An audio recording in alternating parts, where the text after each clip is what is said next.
চারদিকে সবুজে ঘেরা অপরূপ গ্রাম, তবে সেতুর অভাবে শহরের বুকে ভেসে থাকা দ্বীপের বন্দি জীবনের পরিণতি ভোগ করছে গ্রামবাসী। নদীর এপারে শিক্ষা, চিকিৎসার আধুনিক জীবনের ছোঁয়া, কিন্তু ওপারে বঞ্চনার গল্প। এই দৃশ্য সাভারের ধামসোনা ইউনিয়নের কয়েক গ্রামের হাজারো পরিবারের।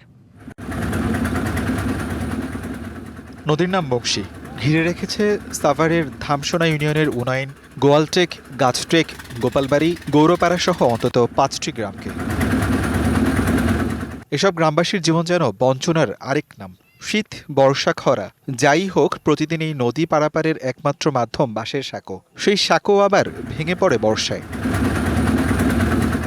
ঝড়ো বাতাসে নৌকার ট্রলারই যোগাযোগের একমাত্র ভরসা।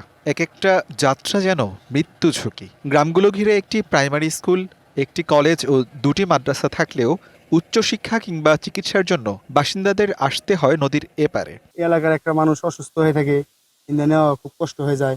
ব্রিজ ভেঙে গেছে, বাঁশের ব্রিজ কোনো কাজ হয় না ভাই। বাঁশের ব্রিজে সব আছে, সবসময় যাওয়ান লাগে। টাইলক্স টয়লেট ক্লিনার, যার অ্যান্টিব্যাকটেরিয়াল এজেন্ট টয়লেটের কোনায় কোনায় পৌঁছে 99% জীবাণু ধ্বংস করে।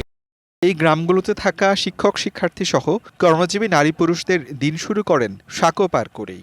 গ্রামগুলো ঘিরে পারাপারে 3টি সাঁকো, যা নিজেদের খরচেই বানাচ্ছেন গ্রামবাসী। স্বাধীনতার পর থেকেই সেতুর স্বপ্ন থাকলেও সেই স্বপ্ন ভেসে যায় নদীর জলে। নৌ দুর্ঘটনার সঠিক পরিসংখ্যান না থাকলেও অনেকেই সাক্ষী হয়েছে এসব ঘটনার। স্কুল মিস হয় মাঝে মধ্যে একটা ক্লাস, আর ব্রিজ হইলে অনেক উপকার হইতো। এটাই ছাত্রছাত্রী অনেক নদীর ওই পার থেকে আসতে চায়। সবাই আমাদের শুধু আশ্বাস দিতে আছে, কিন্তু কোনো কাজ হচ্ছে না। স্থানীয় সরকার প্রকৌশল অধিদপ্তর বলছে, স্থায়ী সেতু নির্মাণের বিষয়টি গুরুত্ব দিয়ে বিবেচনা করা হচ্ছে। জনভোগান্তি লাঘবে নেওয়া হবে প্রয়োজনীয় পদক্ষেপ। যদি আমাদের মনে হয় যে এটা গুরুত্বপূর্ণ, আমরা এটা ইনশাল্লাহ 1 মাসের মধ্যে এটা কোনো একটা প্রক্রিয়ার মধ্যে এনে এলজিডি দিয়ে হোক বা আমার উপজেলা পরিষদের মাধ্যমে হোক, এই বিষয়টা আমি কিভাবে জনগণের দুর্ভোগ সর্বনিম্ন পর্যায়ে নেওয়া যায় সেই চেষ্টা আমি করব। গ্রামবাসীর স্বপ্ন দেখে জীবনের ঝুঁকি নয়, থাকবে নিরাপদ পারাপার। বাঁশ নয়, কংক্রিটের শক্ত সেতু হবে তাদের স্থায়ী ভরসার সমাধান। DVC news desk.